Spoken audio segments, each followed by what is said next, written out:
because HGH is not cheap. Not cheap. No. Way like a test is fairly cheap. I mean, Just super cheap. I mean, the reality is you can get a bottle of test that'll last you a month or whatever for like $30 US. Right. It's cheap.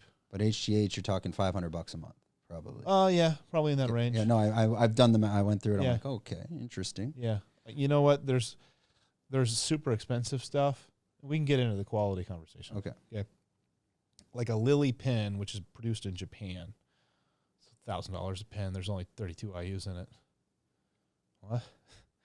And here's some of the crazy bodybuilding stories, right? So, like, there's bodybuilders that are using 30 IUs of GH a day. GH makes you tired, makes you sleepy.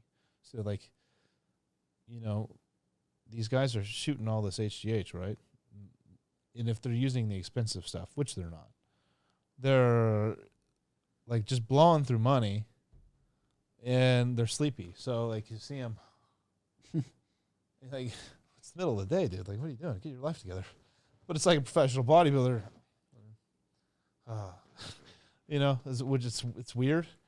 And okay, if you take 30 IUs a day, a normal dosage for a good quality HGH would be like 2 IUs, 3 IUs Per day. per day. And HGH, the protocol you should be taking every day. And Every day or every other. You inject in your belly fat, right? Like, Any fat.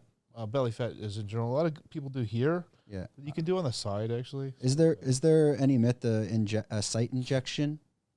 Like, for example, I have some friends that they'll do TRT or specifically, let's say, test, and they're like, well, Super bro sciencey. yeah, they're like, I put in my shoulders because I think I'll get bigger here. Basically, I just jam it in my ass, Yeah. Everybody said, well, you should do it where it doesn't hurt. which is the ass. I mean, if it doesn't hurt, then No, it doesn't hurt. hurt. It does by the end, by week 12, because your ass gets so fucking like a rock. Well, you should bounce around, like different spots.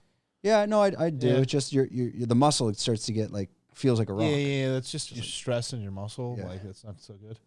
And also the quality is probably, you know, if you're getting lumps, you probably got heavy metals in your shit. It's causing your body to get super stressed out and not like it. That's not good. That's a sign of you're using shitty bunk gear. If you're using good stuff, it should go in smoothly and not have any problems, and there shouldn't be any lumps. Well, it's getting the needle in. That's where it's because it's like almost putting it into a rock. Yeah. Like, Yeah. Like if you're hitting a hard spot because you've made your body like sore and it has sores. Well, one, what fucking needle are you using? Are you using like a sword? Like back in the day, guys used to, they'd have like spears. Like, oh, no. what are you doing? It's like well, I don't want to use that. Size. It's not. I can't do the thick ones. It's Some guys do it though. I don't understand. Like, what's going on? And you don't really need to, especially for like low dose stuff. You can just use like an insulin needle. It's fine. Oh, okay. Yeah, it takes a little more time, but so what? It doesn't hurt at all. Yeah. And then where you do it too, like some muscles are more sensitive. Like your medial delt moves a lot. So and it gets a lot of work too. So it's already a little stressed out. So guys will inject their medial delt, and then they'll get a lump, and they're like, "Oh fuck, injecting delts suck." Okay, well you didn't really do it right, so that's your fault. Whereas your rear delt like doesn't really do fuck all most of the time. It's just kind of there to hang out, and it's like fatter, and thicker, and not stressed out. So you can do it there and have no pain and no bump at all as long as you're using good gear. And then you're fine.